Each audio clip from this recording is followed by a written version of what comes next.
Alors Bruno, merci d'avoir accepté cette entrevue. J'apprécie Ouais. beaucoup. Nous sommes à session 6 de notre coaching. On a encore quelques sessions encore ensemble à faire. Et je voulais juste savoir un petit peu à date par rapport à... En fait, la première question que je te pose, ça serait euh, quels étaient les résultats que tu voulais avoir excuse-moi, quels étaient les obstacles quand on a commencé notre coaching pour toi dans ta vie? Qu'est-ce que intérieurement tu voulais changer? Qui t'a incité à vouloir faire du coaching ensemble. Qu'est-ce qui était en souffrance intérieurement? Euh, je me suis rendu compte en fait que j'avais un problème relationnel avec ma famille, surtout mon père, mais également un problème relationnel avec ma partenaire, la femme avec laquelle je partageais ma vie. Et à certains moments, ben, j'ai fait un petit point de situation. Je me suis rendu compte que j'acceptais beaucoup de choses et ça me rendait malade, ça me déstabilisait et j'étais en souffrance. En souffrance au point de faire ben, des petites crises d'angoisse. Et donc, j'ai voulu évoluer dans ce sens-là parce que je me suis rendu compte que je n'étais pas maître de la situation, je n'étais pas maître de ma vie. Et j'étais donc en souffrance. Hmm, Euh, d'accord. voilà. Fait que de changer vraiment cette dynamique-là, c'était important pour toi. Oui, parce que j'étais dans une spirale en fait négative où chaque événement qui arrivait dans ma vie, le résultat était identique. Donc beaucoup d'espoir au début dans toutes les relations que j'ai pu avoir et avec une déception parce que des choses par gentillesse, par excès de confiance, je me laissais un petit peu embarquer dans des histoires qui après coup me semblaient bien mais qui ne me convenaient pas. D'accord. Ou tu avais l'impression de perdre ta place, en fait, ou de ne pas être dans Oui, ton pouvoir. oui, et me demander si effectivement quelle était ma place dans la vie de la personne qui était en face de moi. Exactement. Parfait. Et maintenant, on est session 6. On a fait quelques sessions ensemble. À date, qu'est-ce que tu as pu expérimenter par rapport au début, quand on a commencé? J'ai pris conscience en travaillant un petit peu sur ce que j'ai vécu, sur mon passé, des souffrances que j'avais subies lors de mon enfance, qui sont mon adolescence, hein, qui sont remontées très vite. Et, et donc travailler sur effectivement les causes de ces souffrances, Mhm. mais également les causes des angoisses que je pouvais avoir lorsque j'étais avec ma partenaire. Et je me suis rendu compte que j'étais dans la résignation, dans l'acceptation, le triangle inversé. Donc, j'étais victime et en fait, je n'avais aucune réaction. C'était quelque chose que je connaissais. J'étais habitué à toujours être gentil, accepter beaucoup de choses. Et à un certain moment, je me suis dit, mais cette acceptation, en fait, cette résignation ne me convient pas. Ça m'angoisse, ça me rend malade. Et il faut que je passe à autre chose. De vivre dans le stress avec une personne, au début, tout est bien. Et à certains moments, ben, je me rends compte que la personne va être, elle, en confiance et avoir un pouvoir sur moi.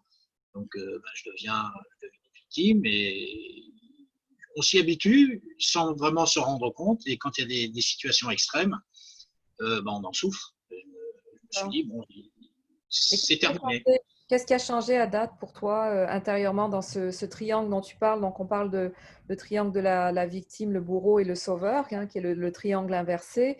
C'est sur ça on a focusé dans ces 6 sessions. À date, quel changement peux-tu voir par rapport à ça? Ben, après avoir fait un petit peu cette analyse sur ce qui me faisait souffrir, j'ai accepté de ne plus subir. Lors de questions que je sois une victime, je crée mes envies, je suis responsable de ma vie, donc je me reprends en main. Je reprends ma vie, c'est moi qui décide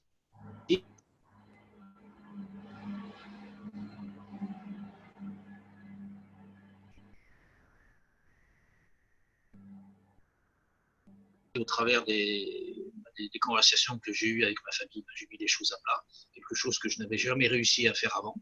Et Et donc, j'ai dit clairement à mes parents que je n'étais plus dans leur acceptation, que je n'étais plus l'adolescent qu'ils avaient connu, et que en aucun cas, de toute façon, je me soumettais à eux. Et, j'ai fait également bah, j'ai eu également la même réaction avec mon ami du moment, où à un certain moment, je me suis éclipsé parce que j'ai fait une crise d'angoisse. Son comportement ne me convenait plus. Et étant donné que ça faisait déjà plusieurs fois que je m'éclipsais, en fait, je refusais, je préférais plutôt m'éclipser plutôt que d'avoir une relation conflictuelle. Voilà, je cherchais le mot. J'avais peur de cette relation conflictuelle, j'ai toujours évité. Et là, en fait, j'ai dit stop. J'ai dit c'est terminé, donc je vais lui dire ce qui ne va pas. Et je me suis rendu compte qu'en lui disant ce qui n'allait pas, donc là, je franchissais un cap, donc j'évoluais en fait dans ma conscience et je me prenais en main, c'est-à-dire il est hors de question que je subisse, que je sois la victime, que je sois en fait le bourreau de la personne avec laquelle je partage ma vie. Non, c'est terminé.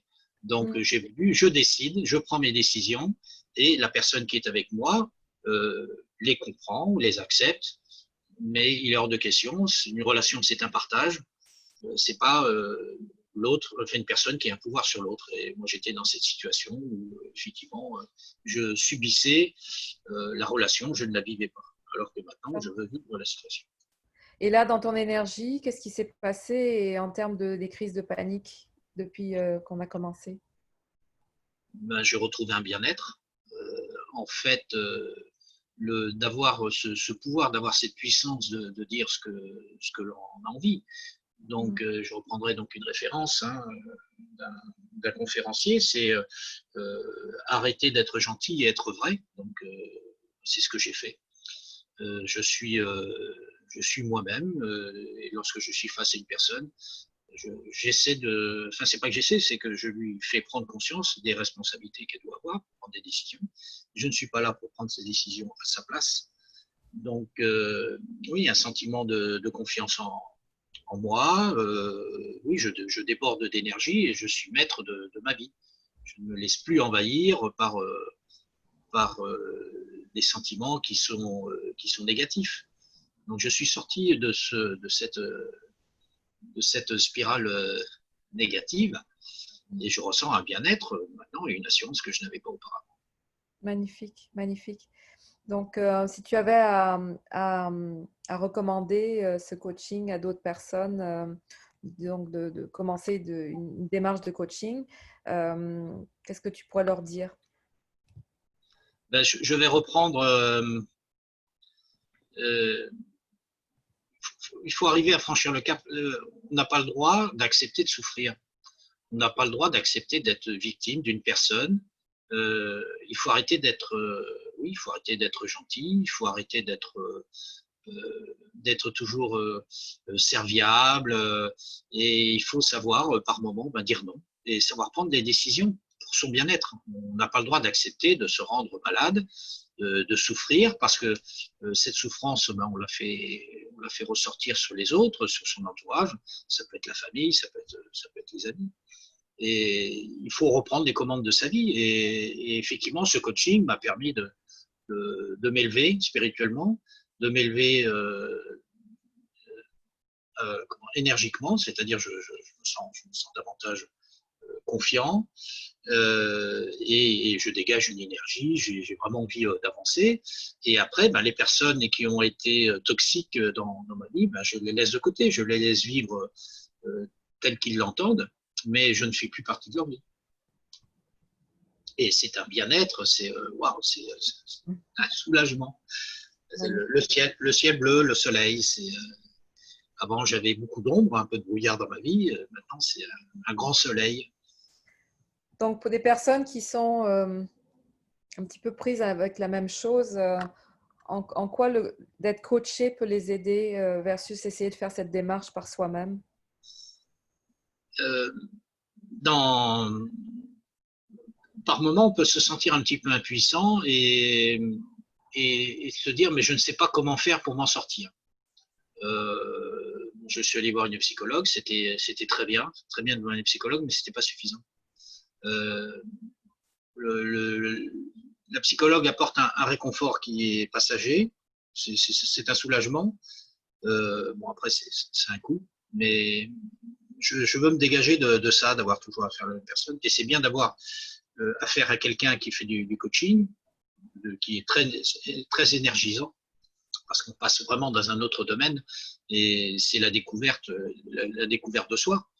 Et quand on commence à faire ce coaching, eh bien, on prend connaissance de toutes les souffrances que l'on a accumulées. On les identifie, et à partir du moment où on arrive à identifier les souffrances, eh bien, on peut les guérir. Et justement, et acquérir cette confiance que l'on a perdue, cette énergie que l'on avait plus. Alors que le psychologue, lui, c'est un autre travail. Lui, il va plutôt être là pour… c'est de la compassion, c'est plus de la compassion. Alors que le coaching, bon, on rentre vraiment dans, dans le détail et on va vraiment chercher quelles sont les origines, quelles sont les causes du mal. Donc, C'est la prise de différent. conscience, hein, de prendre Ça, conscience. oui, c'est ça, c'est la prise de conscience. Et à partir du moment où on a identifié, c'est comme sur un véhicule, on a identifié la panne, on peut réparer. Bon, pour la personne, c'est un petit peu différent, mais voilà, Ouais, j'aime bien l'image de la c'est femme. une petite comparaison amusante, mais Oui, c'est parce que ça, on s'en approche. tout à fait. On a identifié le mal, à partir du moment où on a identifié le mal, on peut le soigner. On peut faire un travail dessus de prise de conscience. Exactement. Merci beaucoup, Bruno. Merci pour ce beau témoignage. Eh ben, je t'en prie, Marie-Françoise. Et merci à toi.